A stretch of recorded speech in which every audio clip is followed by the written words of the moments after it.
Good evening, boys and girls. Welcome to another lesson on Technical Sciences, grade 12. It is the 13th of October, and we are continuing with electromagnetic radiation.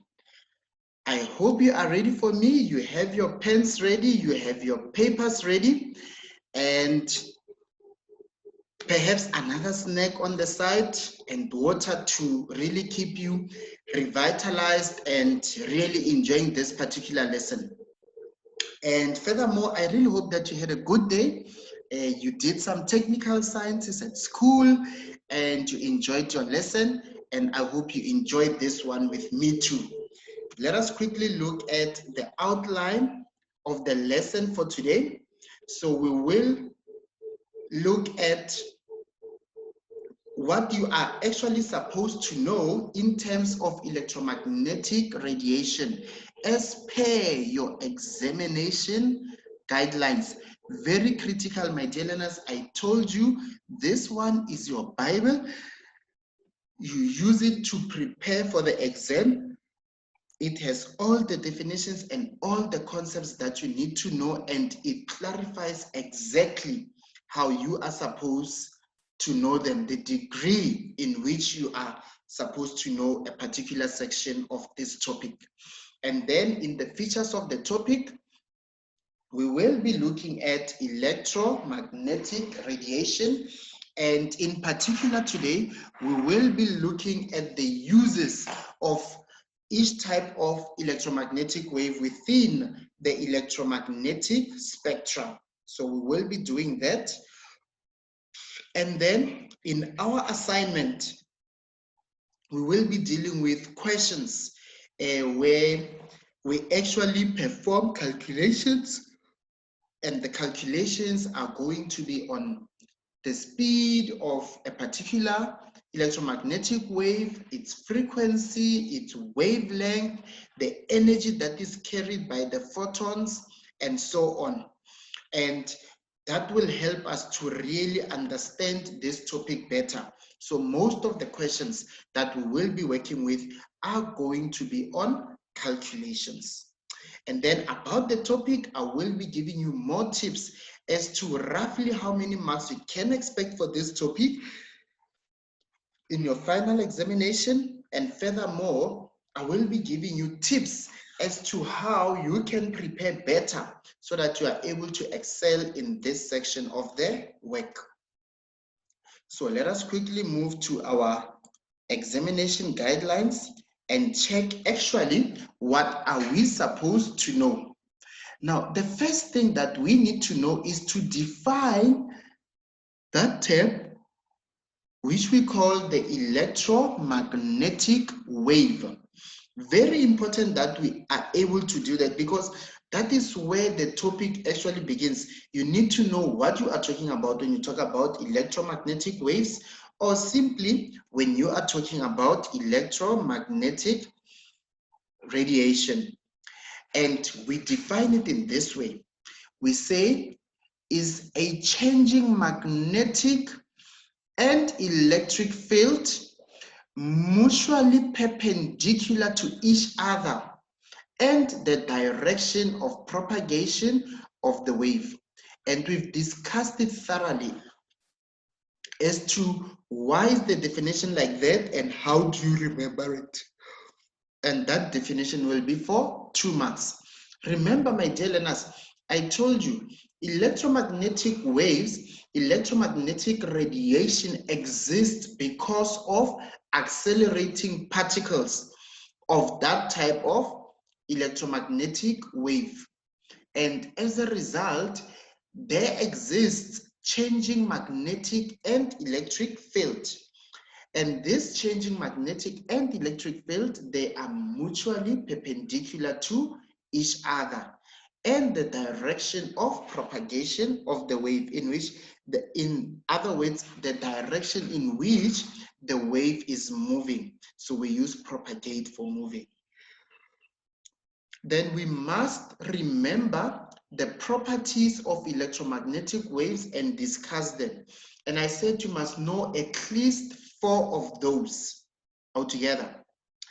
Very critical that you remember them. And I want us to actually try and remember them. Remember number one, I told you they are transverse waves and can be polarized. That is one mark.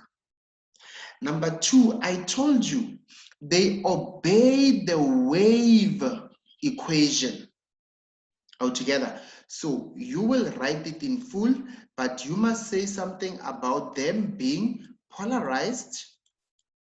Secondly, you must say something about them obeying the wave equation. So you will say they obey the wave equation, right? You are not going to write them like this, my dear learners. You will write it in full. I'm just giving you hints and keywords that you need to remember. Number three, they travel at the speed of 3,0 multiplied by 10 to the power of 8, and that will be meters per second. And my dear learners, you will remember that is in a vacuum.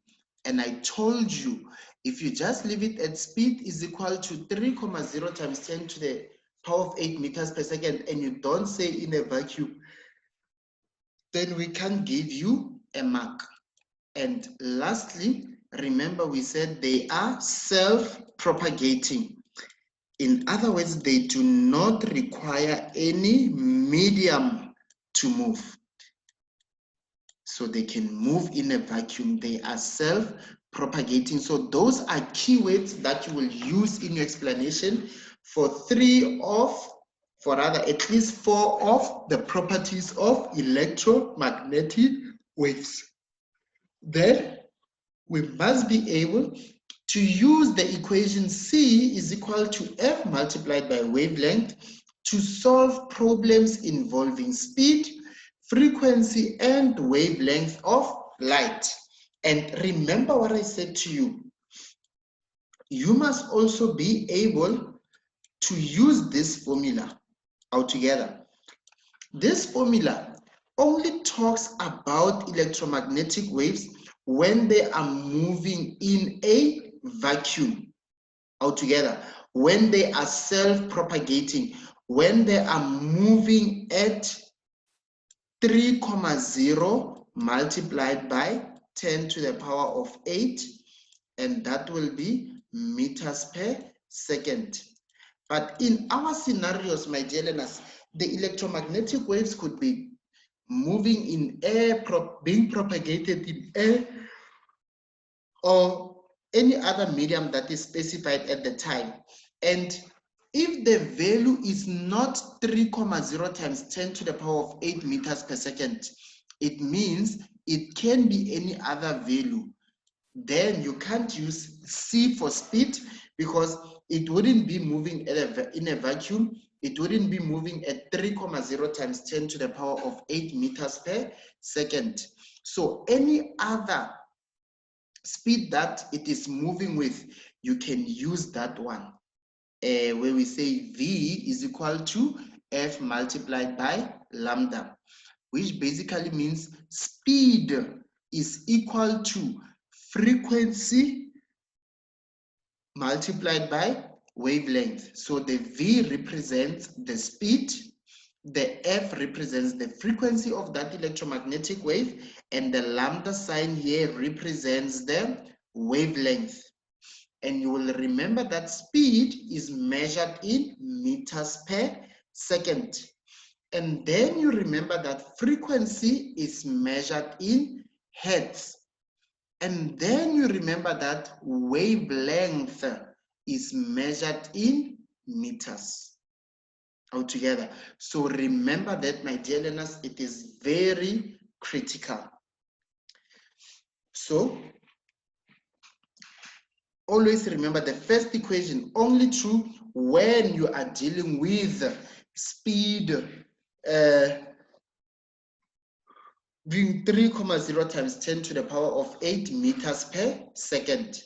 Or if you are simply given the frequency of an electromagnetic wave and you want to calculate its wavelength, you can use that equation. And then we must be able to discuss the electromagnetic spectrum in terms of frequency and wavelength. And just for a quick review, my dear learners, you will remember that the higher the frequency, the shorter the wavelength, because the speed of electromagnetic waves in a given medium is constant, which then makes frequency to be inversely proportional to the wavelength altogether, simply because the speed in a given medium is constant. And it also tells me that the lower the frequency, the longer the wavelength.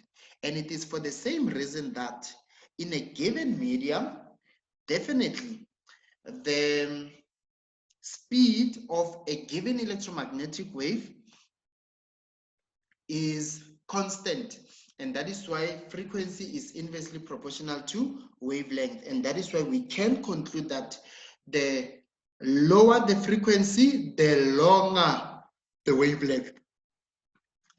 And then we must be able to arrange the spectrum in order of increasing or decreasing frequency and wavelength.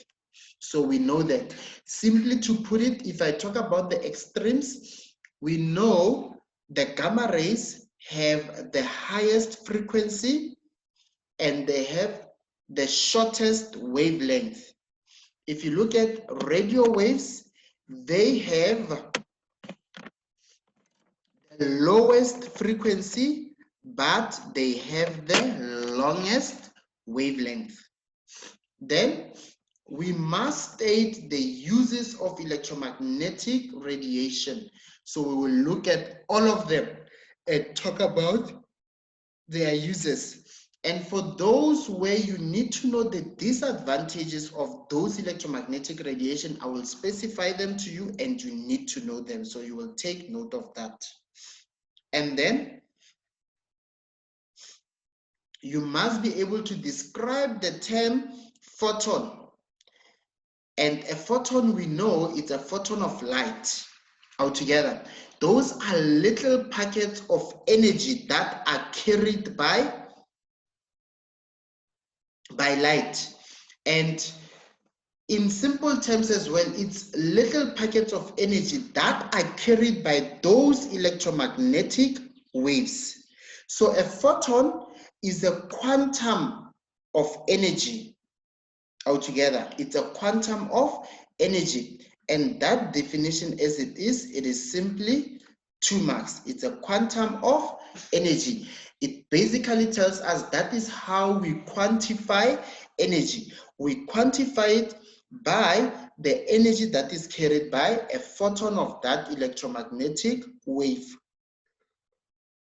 And then we will be using today the equation E is equal to HF to do calculations involving energy, which is E, frequency, which is F, and wavelength, which is lambda psi. And I told you that the energy as well, if you really substitute one formula into the other, the energy will be hc divided by wavelength. Now, basically, you can calculate energy in terms of frequency or in terms of wavelength. So if you are given the frequency, then you will use that equation. If you are given the wavelength, you will use that equation, and both equations are provided in your formula sheet altogether. And you will remember that H is a constant value. It is called the Planck's constant, and we will find it in our data sheet. Altogether, we will find it in our data sheet, and the value is simply 6,63 multiplied by 10 to the power of negative 34 joules seconds. Right, and there it is the Planck's constant, which is H, which is 6,63 times 10 to the negative 34 joules constant. We call that the Planck's constant. And then under waves, sound, and light, which is a topic that electromagnetic falls under, you get that formula. Speed is equal to frequency multiplied by wavelength. Remember the V there is for the speed. The F there is for the frequency. And the lambda is for the wavelength. And then I will remind you again, my dear learners, wavelength is measured in meters per, rather it's measured in meters. Right, its length, it is measured in meters. Frequency is measured in hertz. Altogether, the SI unit is hertz, but sometimes in questions they can give us second to the power of -1. This is exactly equal to hertz.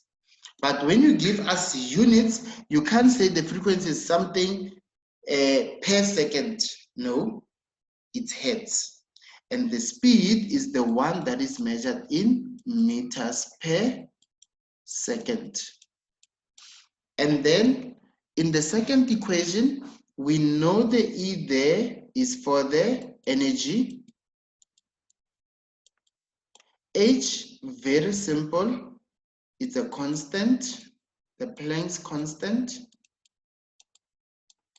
And the F, we talked about it, is the frequency. E, again, it's still the energy. H, it's still the Planck's constant. Lambda, it's still the wavelength. C, it's that value there. 3,0 multiplied by 10 to the power of 8 meters per second. And then T there, we know it is the period, the time that is taken to complete one oscillation cycle or one vibration cycle. And the F, we know it definitely stands for the frequency. Now, important definitions that we talked about. Remember, I said to you, you must know how to define electromagnetic wave. You must know how to define the term photon. And we've already discussed what electromagnetic wave is. And we said those are changing magnetic and electric fields that are mutually perpendicular to each other, as well as to the direction of propagation of the waves. Even if you do not include that perpendicular on the second one, it will be 2 marks. But the first one there, it's critical, it must be there. And then a photon is a quantum of energy. So even if you said electromagnetic energy, you are still correct, but I'll put it in brackets to just say to you, if you say it's a quantum of energy, then I will give you 2 marks. Then we talked about the wavelength. And we said, okay, I don't need to know how to define it, but most certainly I need to know what it is so that I'm able to give it a relationship as well with frequency. And I said to you, wavelength is the distance measured in the direction of propagation of a wave between 2 successive points in the wave that are characterized by the same phase of oscillation. And I said I will make it easy for you. It is simply the distance between, for example, crests that follow each other, meaning that are successive, or the distance between 2 troughs that are successive, that follow each other altogether, or points that you find on the equilibrium position, which are performing the same action at the same time, and hence it talks about the same phase of oscillation. And then frequency refers to the number of complete oscillations per second of energy. altogether. Basically, how many oscillations have been completed in 1 second, or simply the number of vibration cycles in 1 second altogether. Right, so now we get to the main content of today. Then we have, and I will start with radio waves, and you need to know the uses of radio waves, and you must be able to actually remember them. So radio waves, my dear learners, we use them for satellite communication during broadcasting altogether, right? So we know radio waves like communications that we have through our normal radios at home and audio bouquets from DSTVs, our television as well. Those, they use radio waves. So here, my dear learners, another skill that I want to give you is you must be able to write. Some of the learners will just write satellite and stop there. You see, it doesn't give us an explanation of what is its use or an application. So let us write, let us not, limit ourselves. So explain what you mean when you give us the use. So it's very clear here. It's satellite communication during broadcasting, and that will give you a mark. Microwaves. Microwaves, we know them because most of the people, they have micro ovens at home. And the micro ovens at home, when you switch it on, when you set the time and you begin and it starts to operate, it will give you microwaves. So the appliance itself is a micro oven, and when you on it and you make it work, then it will give you microwaves. And those microwaves, we know that they are used to heat food. So I specified it clearly there. It is used to heat food in microwave ovens. That would be a mark. Another use that you must know is that microwaves themselves are also used for satellite communication during broadcasting altogether. They also have a longer wavelength.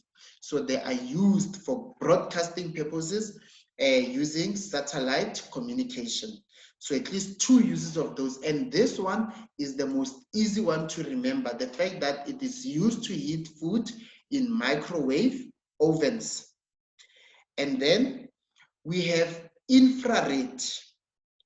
Infrared, my dear learners, what you are most commonly used to is this one. It is used for signaling in remote control. So it gives signals to your TVs, it gives signals to your DVDs and so on, but it uses remote controls. That is why there I specified it clearly for you, because the wording is also important. It is used for signaling in remote controls. And then there is infrared. Infrared, my dear learners, when you go to restaurants, sometimes, when the chef is busy preparing food and the waiters are still serving people on the outside. Now, the food can be ready, but you find that the waiter is not ready to collect your food. So if the food is done by the chef, the food still needs to keep warm. So there will be a bench, and that bench will have infrared lights. And the infrared light will shine directly onto the food. And they are going to keep the food warm up until the waiter is ready to come and pick up the food. So infrared, very useful. It is used to also heat food. Visible light, my dear learners, definitely we know its use. It's for human vision, like us. We use visible light to be able to see objects. And then ultraviolet. Now, something that you might also be very much familiar with, when you go to the banks, my dear learners, you find that they will take the money and they will, your banknotes, they will put it under a particular machine which gives some light, and the light, it's normally purple in color, and it will be used to simply check your money. What are they actually checking there? They are checking if your money is genuine, meaning if it's original banknotes, or if it is the fake one, which is a counterfeit note. So the aim when doing that is simply to detect if the person at the bank has fake banknotes. And for the word fake, we normally use counterfeit. So it is used in banks to determine counterfeit notes. Again, my dear learners, it is used for sterilization of medical equipment. Some learners, they will say to clean medical equipment. My dear learners, remember, cleaning and sterilizing is not the same. So we don't use the term clean there.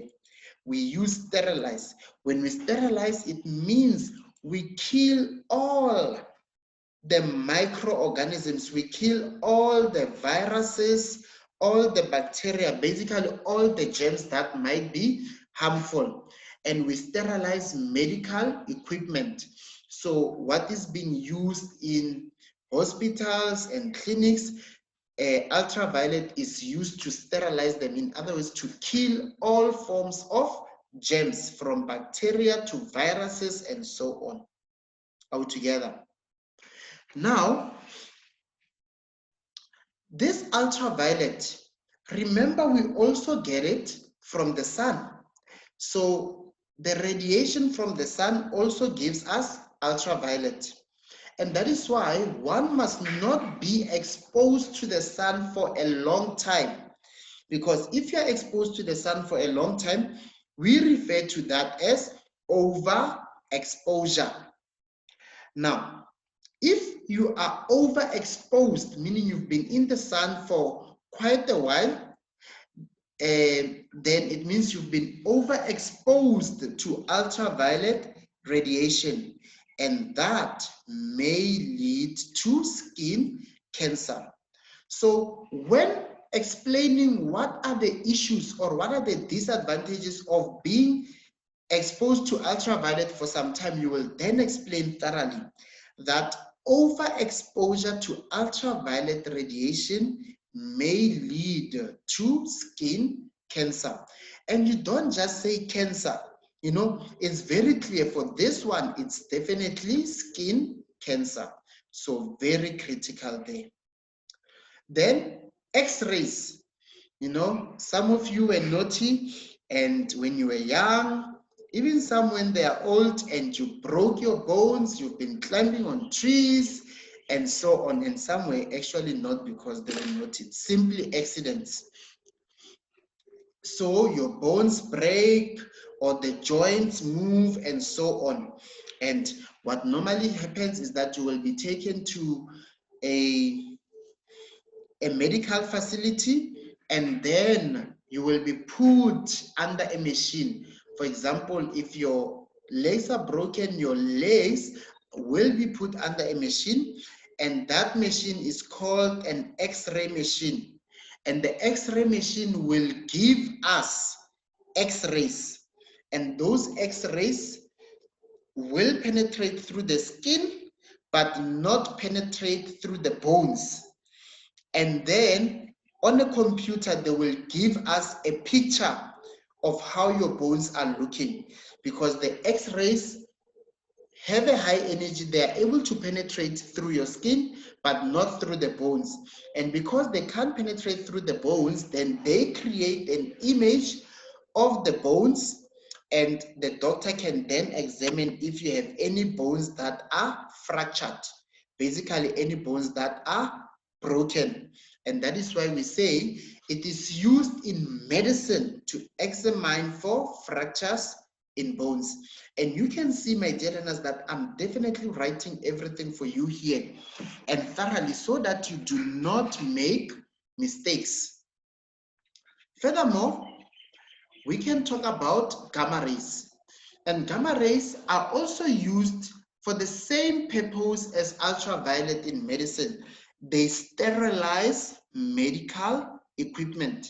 And remember what I said to you, my dear learners, ensure that you don't use the word clean, because cleaning and sterilizing is not the same. So it is used to sterilize medical equipment.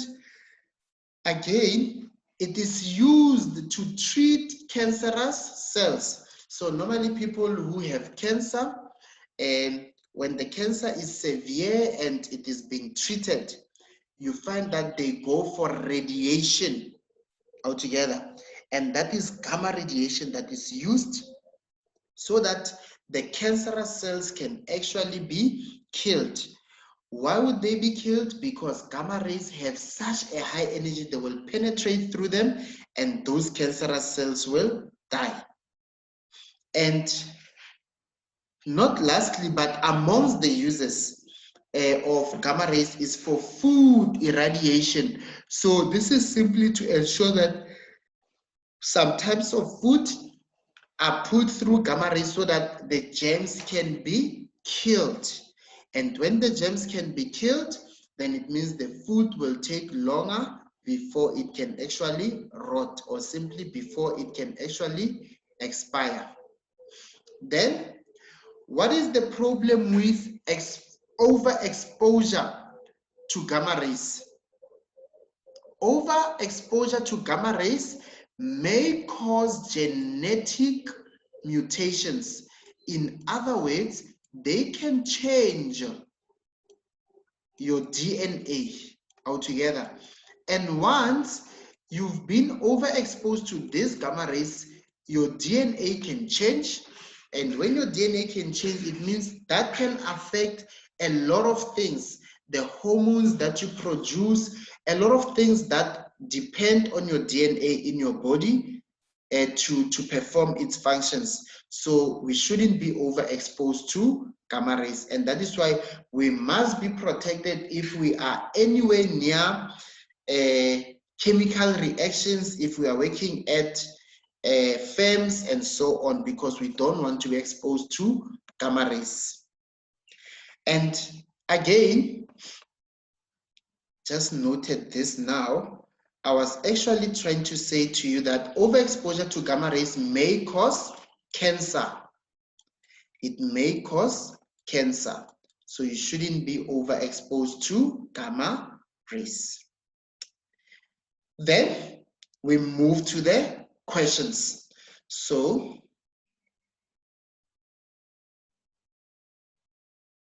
for the questions, we will start with this one. We must describe a photon. And I told you a photon is a quantum of energy. A photon is a quantum of energy. And that gives you 2 marks. Remember, my dear learners, these electromagnetic waves, they carry energy. And you will remember that the energy that is carried by an electromagnetic wave is dependent on the frequency of that electromagnetic wave. The higher the frequency of the electromagnetic wave, the higher the energy. The lower the frequency of the electromagnetic wave, the lower the energy. So the energy that is carried by these electromagnetic waves is carried by little packets of energy. And those little packets of energy, we refer to them as photons. Are we together, my dear learners? We refer to them as photons. So if we refer to them as photons, then you recall that, okay, it means these photons are the ones that are carrying the energy of those electromagnetic waves. Now, in a minute, for example, let's say light rays shine through my skin. I may not necessarily, and in fact, it's almost impossible for you to actually tell me how many photons interacted with my skin.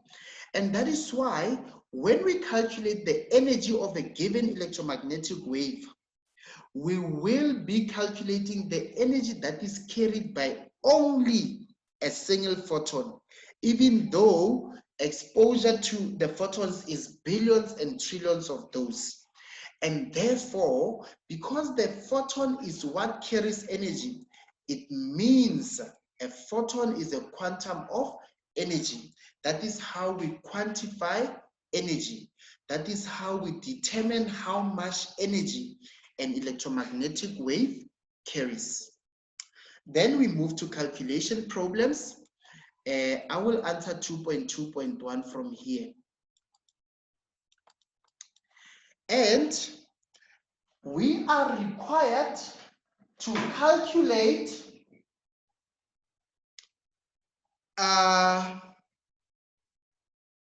ultraviolet radiation has a frequency of 6,8 multiplied by 10 to the power of 15 second to the power of -1. And we are required to then calculate the energy in joules of the photon. Very important, my dear learners, you know that energy is calculated in joules. And even the formula itself will give us an answer in joules. Are we together? So you have to remember that, my dear learners. All the time, energy, we measure it in joules, and the formula will always give us our answer in joules. Now, remember from this, you see, I told you that frequencies, SI units are these, are hertz. But a hertz is equivalent to second to the power of -1. You know why? Because another formula for frequency is 1 over period. And let's say it's 1 over, and let's say the period is 0,2 seconds. Right? Let me say I just put the unit there. To get an answer there, I would say 1 divided by 0.2, that is going to give me 5 hertz. So this is a formula for frequency. It's 1 over period, so it's 1 over, we know period is the time taken to complete one oscillation, or the time taken to complete one vibration cycle. So because it's time, it's second. So now I show you something else. I wanted to then show you that mathematically then it means the second, when it goes up, it's second exponent 1. When it goes up, it becomes second exponent -1, which is basically your hertz. So remember this, my dear learners, we can ask you, or we can give you units in this fashion. You must know second exponent -1 is definitely equivalent to hertz. So we've been given the value of the frequency and we want to calculate the energy. So this equation there is going to be relevant because we want the energy, we have the frequency, and the H, I told you it's the Planck's constant, you will get it there. So we want energy, we are happy. So E is not a problem because that is what we want. Do we have H? Yes, there it is on our data sheet. Do we have the frequency? Yes, we've been given the frequency. So I'm going to say E is equal to HF. And then the H is 6,63 multiplied by 10 to the power of -34 multiplied by the frequency given there, 6,8 multiplied by 10 to the power of 15. So the H is from the data sheet, it's this one. There's the H, the Planck's constant. The frequency is what we've been given there. And to get our answer, we will say 6.63 times 10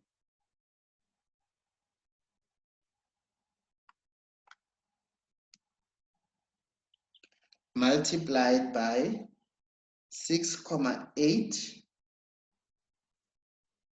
and I find my answer to be 450,84 multiplied by 10 to the power of negative 20 joules. Are we together? Now, my dear learners, please remember this.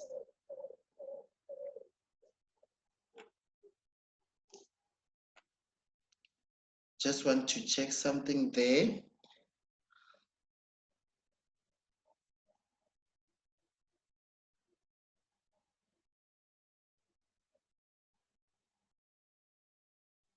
Right, so our answer there is definitely 450,84 times 10 to the power of negative 20 joules. I was just double checking the calculation there.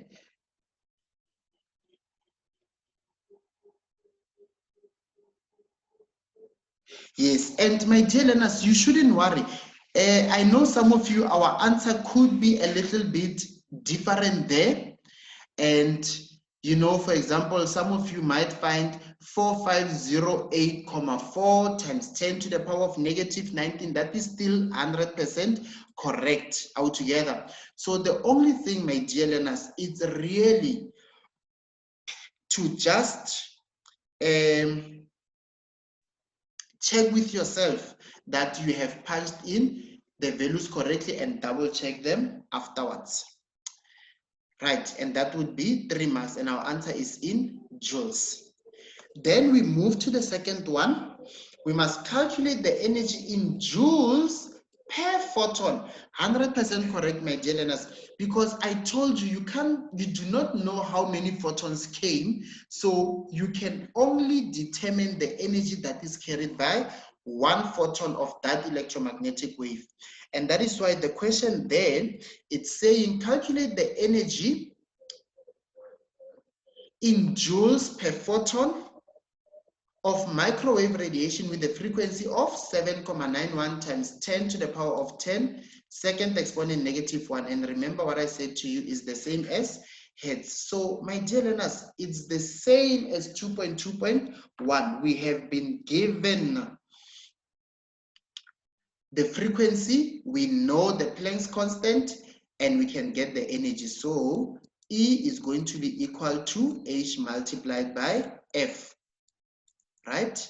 We take the formula as it is from the formula sheet, we get 1 mark. We go to the data sheet, we get H.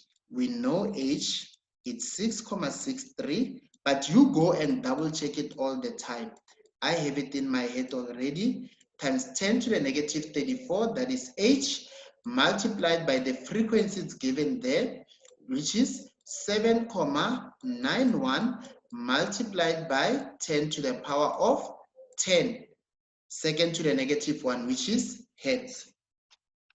So if we perform our calculation, 6.63 exponent -34 multiplied by 7.91 times 10 to the power of 10,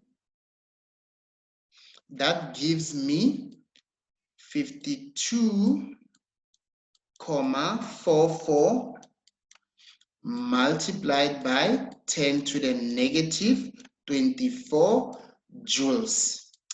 And there, the rounding off, it's a minimum of 2 decimals. So I was actually getting 52,4433. So because the number before this one, it's not greater than 5, I leave it as a 4. The number that follows the 4 is a 3. So it's a number less than 5, so I can't change that value. So it simply becomes 52.44 times 10 to the negative 24 joules. And I know some of you, based on how you have set your calculator, you can get it differently. The idea here, my dear learners, is to really see that you have to substitute, rather you have to take the formula as it is from the formula sheet, you have to substitute, you have to give an answer with units. Remember, if the units are not there, then you don't get a mark. And remember again, energy is measured in joules, which is a capital letter J. Then for 2.2.3, a sodium vapor lamp emits light photons with a wavelength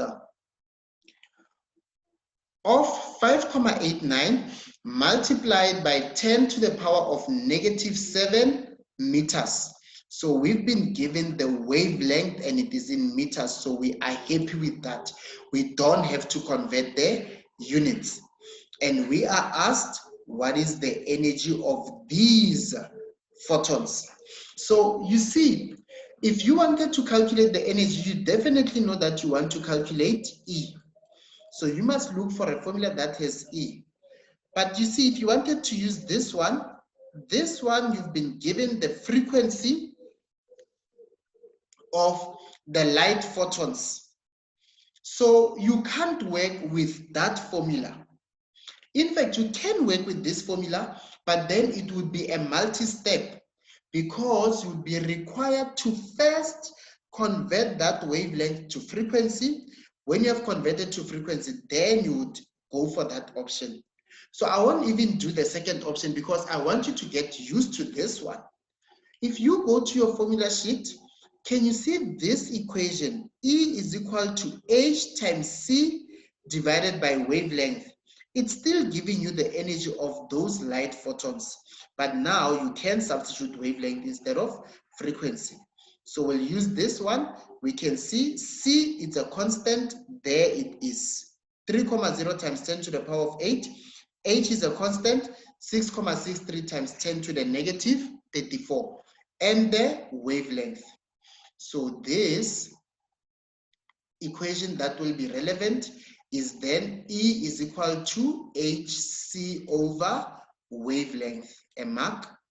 We know our H is 6.63 multiplied by 10 to the power of -34 multiplied by, so we substituted H, now we substitute C. Again, the C, we get it from our data sheet altogether, and we know C is 3.0 multiplied by 10 to the power of 8 divided by the wavelength there, which is 5.89 multiplied by 10 to the power of -7. And then we perform our calculations. Then it's 6.63 exponent -34.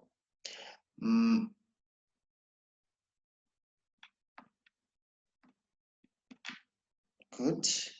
Multiplied by 3.0 exponent times 10 to the power of 8. All of that divided by 5.89 multiplied by 10 to the -7. And I am getting 33.769.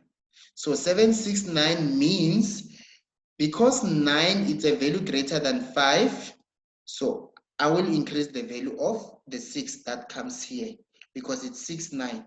So the 9 is greater than 5. So I will increase that value by 1. So it will be 33.77 multiplied by 10 to the power of -20 joules. And this is most likely going to be 4 marks altogether. So use this equation when you are given the wavelength altogether. And then another question, one of the electron transitions in a hydrogen atom produces infrared light with a wavelength of 7,464 times 10 to the negative 6 meters. So we know the wavelength of infrared light that is produced when we have that transition of the electron. So they want to know the amount of energy that causes the transition. So we revert back to this equation because that's where we have wavelength. So E will be equal to hc divided by the wavelength. And then my h is the Planck's constant, which is 6,63 multiplied by 10 to the negative 34. We get it from the data sheet, times the C, again, it's a constant, 3,0 multiplied by 10 to the power of 8. All of this divide by the wavelength, which is already in meters, so we are happy. It's 7,464 multiplied by 10 to the power of negative 6. Then this will give me, if you perform on your calculator, 6.63 times 10 to the power of negative 34 multiplied by 3,0 multiplied by 10 to the power of 8, which is positive. All of that divided by 7,464 times 10 to the power of negative 6. And we find our answer to be 2,664. So the 4 is less than 5, so I can't increase that value. So it becomes 2,66. Remember, a minimum of 2 decimals. 2,66, so you can't have less than 2 decimals. That is your instruction. In your instructions and information, page 2 of your question paper, times 10 to the negative 20 joules. Remember, we were calculating energy. Then the last question for the day, it says, find the energy in kilojoules for an X-ray photon with a frequency of 2,4 times 10 to the power of 8 second exponent negative 1. So we want the energy, but now we have to get it in kilojoules. The fact of the matter is, my dear learners, I can't go and get it in kilojoules using a formula. So just like here, I must go and use a formula and get it in joules, because the formula will give me in SI units. After I get it in joules, then I can convert joules to kilojoules. So you don't get it in kilojoules from a formula. The formula will always give you in SI units because we work in SI units. So the formula that will be relevant here is E is equal to HF. Why HF? Because we've been given the frequency. Then H is the Planck's constant, which we get from the data sheet. It's 6,63 multiplied by 10 to the power of negative 34 multiplied by the frequency it's given, and it's in correct units, 2,4 multiplied by 10 to the power of 18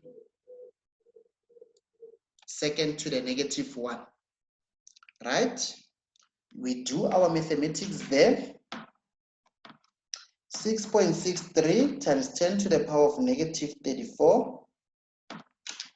I will multiply that by 2.4 multiplied by 10 to the power of 18. And that gives me 15,912. So I can say it's, because it's 912, 2 is less than 5, so I don't do anything with the 1.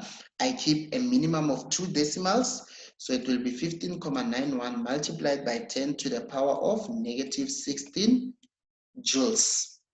So now I have my answer in joules. So now I want to convert to kilojoules, right? If I want to convert to kilojoules, We know kilo means it's 1,000 times greater than a joule. That's what a kilojoule is. So in other words, I have to take the value that is in joules, 15,91 times 10 to the power of negative 16, and I must divide it by 1,000. Why? Because a kilojoule is 1,000 times greater than a joule. So to go from joule to kilojoule, I divide by 1,000. Like I always say, to go from a smaller unit to a greater unit, you divide. To go from kilojoule to joules, I will multiply, meaning from a larger unit to a smaller unit. Why am I dividing by 1,000? Because kilo is 1,000 times more. Then if I take that value and I divide it by 1,000, I am going to get 159,12 multiplied by 10 to the power of negative 20. But now our answer is going to be in kilojoules. So the idea there, get your answer in joules, because that is what the formula will give you in SI units. After, take it to kilojoules. So you will be awarded the mark for showing the conversion factor and then the final answer. Right. So we've come to the end of the lesson. Basically, remember now this topic is plus minus 12 marks, and be able to really talk about everything. Be able to talk about everything. Look at your examination guidelines. Know everything that is in your examination guidelines. Altogether, be able to perform your calculations, write down the formula, substitute correctly, give the answer, and give the units. If you do that, you are well on your way to doing well for this particular topic. So send me more questions to stemdigitalschool@africateengigs.co.za, and that will help me to give you more questions, or to rather attend to more of your questions tomorrow and Friday, including Saturday, during our question and answer session. Thank you so much for tuning in. I will see you tomorrow, same time, same place. Enjoy the rest of the evening. Goodbye.